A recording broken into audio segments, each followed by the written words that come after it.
Now this is how we can delete a lot of photos at once on the iPhone.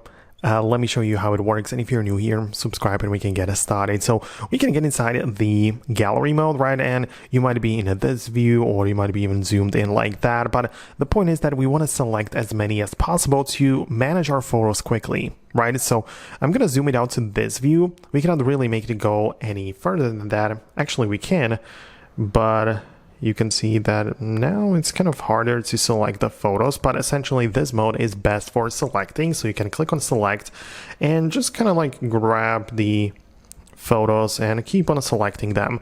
That's fine. You can select a lot of photos and then delete them at the same time, so this saves us a lot of time. But if you want to be really like professional with it or time efficient, then you can just grab it like this and just slide your finger to the top, and as you can see, it just keeps on selecting all of the photos.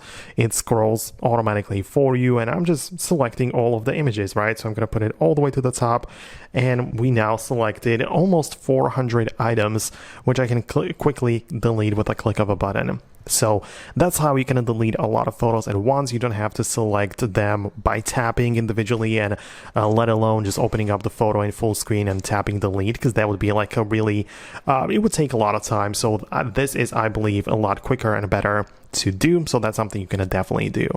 And of course you can go to your settings, profile, and iCloud and see if you have iCloud enabled, because you can also turn off that and delete all of those which come from iCloud. It depends on what you want to do or what the goal is, but that's what I wanted to show you in this video. I hope that I could guide you through it properly. Let me know what you think. Just hit the thumbs up and subscribe for more, and I'll see you in the next uploads.